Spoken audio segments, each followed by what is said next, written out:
നമുക്കൊരു മാങ്ങാച്ചാറ് റെഡിയാക്കി എടുത്താൽ അതിനായിട്ട് മാങ്ങ ചെറിയ കഷ്ണങ്ങളായി മുറിച്ചിട്ട് മഞ്ഞൾപ്പൊടി, ഉപ്പ്, അതേപോലെ കായത്തിൻ്റെ പൊടിയും ഇട്ടിട്ട് വെയിലത്ത് വെച്ചിട്ട് 4 മണിക്കൂർ നേരം പിന്നെ ഒന്ന് വെയിലത്ത് വെച്ച് ഉണക്കിയെടുക്കുക. അപ്പോഴൊക്കെ നമുക്ക് ഇതിലേക്ക് ആവശ്യമായിട്ടുള്ളൊരു കൂട്ട് റെഡിയാക്കി എടുക്കുക. ഒരു 10 വറ്റൽമുളക് എടുത്തിട്ട് നന്നായി ഒന്ന് വറുത്ത് എടുക്കട്ടെ. അങ്ങനെ കരിഞ്ഞു പോവാതെ നോക്കണം.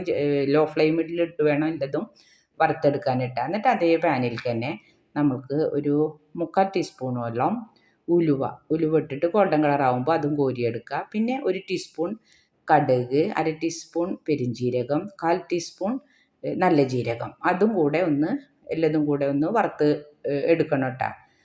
എൻ്റെ കയ്യിൽ നല്ല ജീരകത്തിൻ്റെ പൊടി ആയതുകൊണ്ട് ഞാൻ ലാസ്റ്റാണ് ഇട്ട് കൊടുക്കുന്നത്. ഫ്ലെയിം ഓഫ് ചെയ്തതിന് ശേഷമാണ് നല്ല ജീരകം ഇട്ട് കൊടുക്കുന്നത്. ഇനി ഇത് ഓരോന്നോരോന്നായി നമുക്ക് പൊടിച്ചെടുക്കണം. അതിന് ആദ്യമായിട്ട് വറ്റൽമുളക് ഒന്ന് ക്രഷ് ചെയ്തെടുക്കുക. നമ്മളെ പിന്നെ ഉലുവ മാത്രം നന്നായി പൊടിച്ചെടുക്കുക. കടുകും പെരിഞ്ജീരകവും നല്ല ജീരകവും ഉണ്ടല്ലോ, അതും അതുപോലെ ക്രഷ് ചെയ്താൽ മതി. പിന്നെ നല്ലോണം ചൂടാക്കി എടുക്കുക.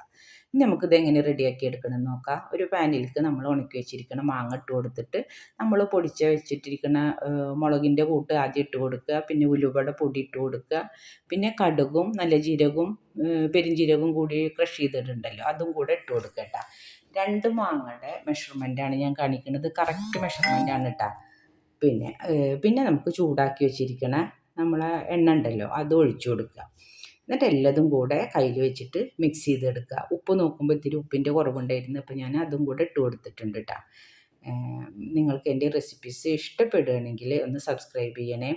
സബ്സ്ക്രൈബ് ചെയ്യാത്തവരൊക്കെ ഒന്ന് സബ്സ്ക്രൈബ് ചെയ്ത് സപ്പോർട്ട് ചെയ്യണം കേട്ടോ. അപ്പോൾ ഇതുപോലെ മാങ്ങ റെഡിയാക്കി എടുക്കാത്തവരൊക്കെ ഒന്ന് റെഡിയാക്കി എടുക്കണം. ഈ മാങ്ങയുടെ ഈ അച്ചാറും അതേപോലെ തൈരും ഉണ്ടെങ്കിൽ നമുക്ക് ചോറിന് വേറെ കറികളൊന്നും വേണ്ട കേട്ടോ.